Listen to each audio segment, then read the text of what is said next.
पुराने वक्तों की बात है जब ज़मीन और आसमान के दरमियान बादलों की चादर तनी रहती थी और बुलंदो बाला पहाड़ों की चोटियों पर देवमालाई किस्से जन्म लेते थे। हिमालय के परे कदीम चीन की एक ऐसी ही वादी में एक आसमानी महल वाक़ था। ये महल सिर्फ ईंट और पत्थर का नहीं बल्कि बादशाह ज़ांग के रोब और दबदबे की अलामत था। महल के वस्त में एक जादुई तालाब था जिसके ऊपर लकड़ी का एक खूबसूरत झूला मुअल्लक था। जब बादशाह की तीनों शहजादियां इस पर बैठतीं तो हवा में लगी घंटियां एक मधुर मौसीकी पैदा करती। बादशाह ने एक रोज़ बालकनी से देखते हुए अपने वज़ीर आज़म से कहा कि इन रंगीन तितलियों को देखो, मेरे बच्चे मेरी सल्तनत का फ़ख्र हैं।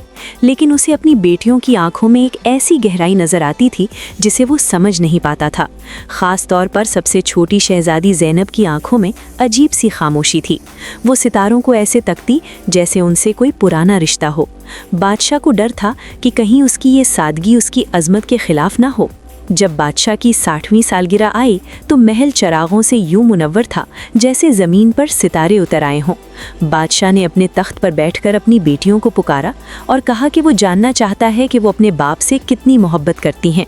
बड़ी शहजादी ने तमाम दरबारियों के सामने कहा कि अब्बा जान, आप मेरी ज़िंदगी का सूरज हैं। जितना बड़ा ये आसमान है इतनी ही मेरी मोहब्बत है।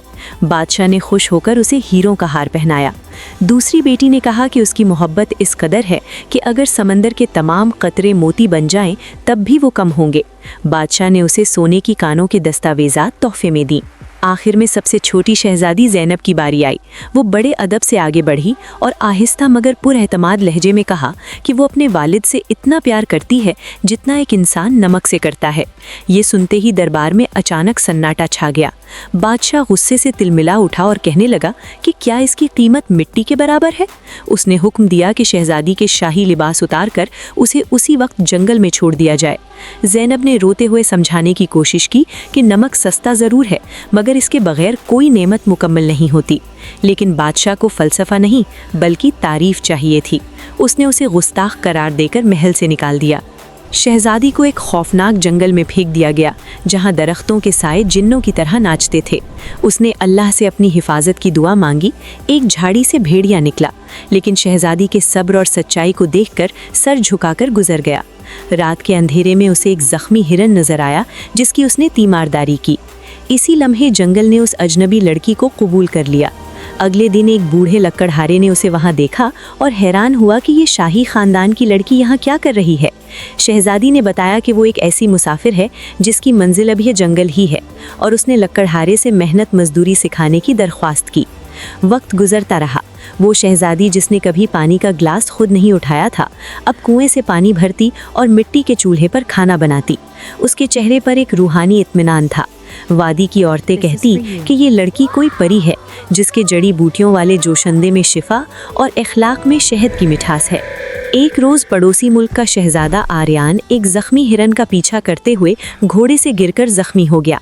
वो लड़खड़ाता हुआ लकड़हारे की झोंपड़ी तक पहुंचा जहां ज़ैनब ने उसे पानी पिलाया और उसके ज़ख्मों पर नमक का लेप किया। शहजादे ने हैरत से पूछा कि ये कड़वाहट कैसी है तो उसने जवाब दिया कि ये नमक है जो ज़ख्म को सड़ने नहीं देता और जायके को मरने नहीं देता।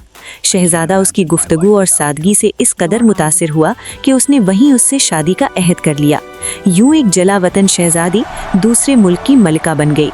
वो अक्सर शाही लिबास उतारकर आम कपड़ों में बावर्ची खाने का रुख करती क्योंकि उसका मानना था कि जायका हाथों की मेहनत से आता है, हुक्म देने से नहीं। कुछ अरसे बाद उसे खबर मिली कि उसके वालिद की सल्तनत जवाल का शिकार है। उसने अपने शौहर से मशवरा किया और फैसला किया कि अब वक्त आ गया है कि वो अपने वालिद को उनका खोया हुआ जायका वापस लौटा दे। उसने अपने बावर्चियों को हुक्म दिया कि बादशाह के लिए दुनिया के लजीज तरीन खाने बनाए जाएं, लेकिन याद रहे कि किसी भी खाने में नमक का एक दाना भी न डाला जाए। बूढ़ा बादशाह जब अपनी बेटी की सल्तनत में मेहमान बना तो भूख से उसका बुरा हाल था।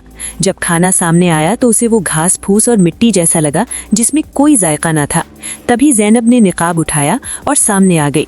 उसने कहा कि अब्बा जान, ये वही शाही पकवान है जो आपको पसंद है, बस इनमें वो हकीर नमक नहीं है जिसे आपने 3 साल पहले मिट्टी समझकर ठुकरा दिया था। बादशाह की आंखों से पछतावे के आंसू बह निकले। उसे समझ आ गया कि हीरे जवाहरात सिर्फ दिखावा थे, असल जिंदगी तो इस नमक जैसी बेटी की मोहब्बत में थी। बादशाह ने अपनी बेटी से माफी मांगी और कहा कि उसने बदला लेने के बजाय उसे एक अजीम सबक दिया है। शहजादी ने मुस्कुराकर जवाब दिया कि बेटियां बदला नहीं लेती, बल्कि वो तो रिश्ते बचाती हैं। इस दिन के बाद दोनों सल्तनतें हमेशा के लिए एक हो गईं और वो सब मिलकर खुशी खुशी रहने लगे।